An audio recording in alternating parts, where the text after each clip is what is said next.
All right, I'd like to talk about Chapter 1 in my book, UDL Technology.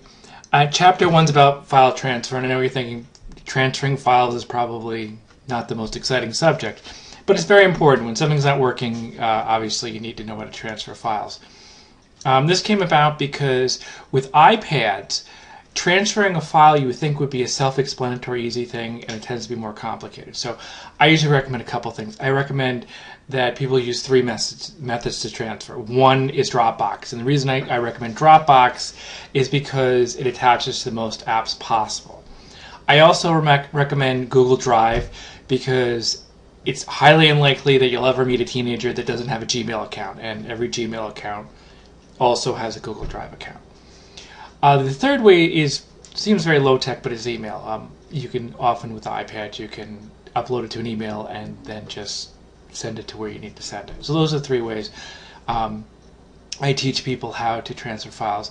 And I also I list a number of apps that are with Android on the Android platform. So if you need to transfer files in that as well. Now that can be a little bit different because you could have a USB drive and you could do it that way on an Android where you wouldn't have that on an iPad.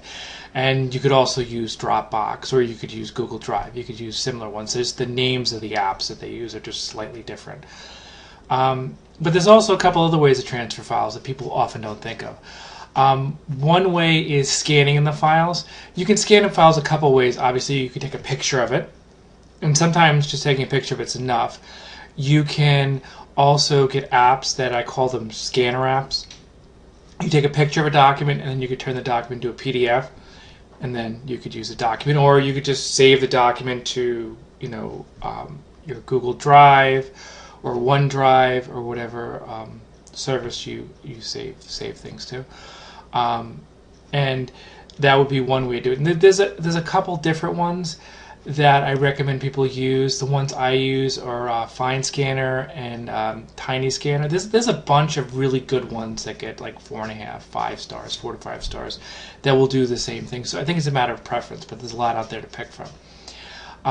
And in section 5 of chapter 1, one of the things I talk about is Google Play apps. You can actually use them on a PC. There's 2 programs that you can use to do this with.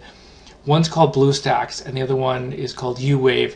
And according to my 9-year-old, who is a video game expert, he says there's actually more programs. So he spends time researching video games, so I'll take his word for it. But basically what you do is with Google Play, is if you can install BlueStacks on your computer, you can use any of the apps on the computer. And this can, to be a huge advantage if you want to test out an app and then you don't have an Android device. You can obviously do it with a PC now, or with a Macintosh computer.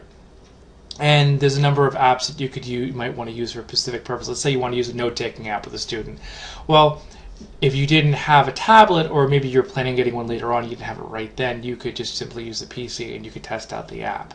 So you can actually transfer the file, or you could just use something on a different platform where you could use the Google Play apps on your PC. And it also opens up one more option, because one of the things that we're trying to come to is have people use the same file across platforms. Well, if you can't use the same file across platform, well, maybe you can move the platform to your PC and open the file that way. So chapter 1 is about file transfer. The section 1 would be about transferring files on iPad. Section 2 would be about transferring files on an Android. That's actually section 3. Section 4 is scanning, where you take pictures and you turn it into a document. Section 5 would be using a program like BlueStacks and using Google Play apps on your computer. There are also browsers that will transfer files on your iPad. There's the Atomic Web Browser, and there's also Perfect Browser. And both of them, you can actually download files directly to your iPad from the web, and it eliminates an extra step if you're transferring a lot of files. Those are things to look at. So that's basically chapter 1 in a nutshell, and obviously it's not the most exciting chapter, but then again, if you need to transfer a file, if you simply take a look at my book, you will find several options that you'll really like. This is John L. Sullivan. Thank you.